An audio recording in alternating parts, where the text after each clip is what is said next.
কোন লোক বেলেট দিয়া কেটে কেটে খুলে রাখবে। আমি হাফিজুর রহমানের ঘড়িটা আর একজনে হাতে দিয়ে বলবে এটা আমার ঘড়ি, হাফিজের ঘড়ি না। আমার আব্বাজান একটা চিৎকার দিয়ে বলবে ইমাম সাহেব আমার সন্তানের জানাজা না পড়াইয়া যাইবেন না। বাবায় কাউকে বলবে যাও কেউ বাজারে গিয়া কাফন কিনিয়ে আনো। আর এক দলকে বলবে যা বাঁশবাগানে গিয়া কবর খনন কর। আর এক দলকে বলবে তাড়াতাড়ি গরম পানি কর, চিরবিদায়ের গোসল গরম পানি কর।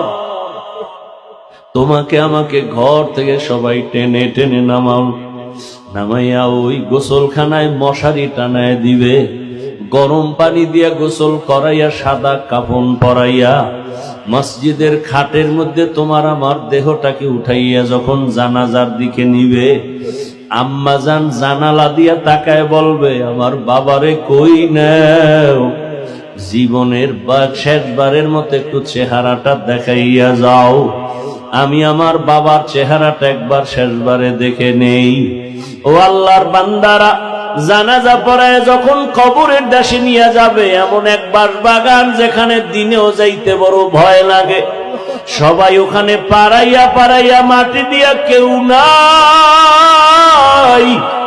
এখন তুমি আমি একা, ডানে বামে মাটি, উপরে মাটি, অন্ধকার, একটা বালিশ নাই, বিছানাও নাই।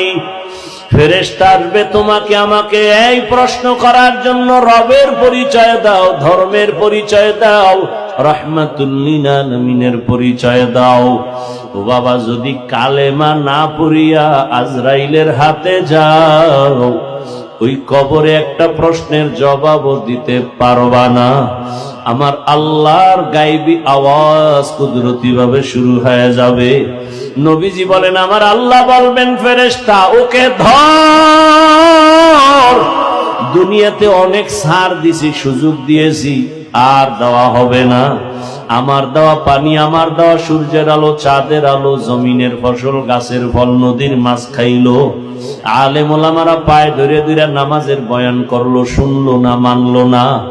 এমন নাফরমান যে নিজেও নামাজ পড়ে না, অন্যে পড়ে তাও পছন্দ করে না, নিজেও হালাল খায় না, অন্যে খায় তাও পছন্দ করে না, নিজেও দাড়ি রাখে না, অন্যে দাড়ি রাখলে তাও পছন্দ করে না, নিজে পর্দা করে না, অন্যেরা পর্দা করে তাও পছন্দ করে না।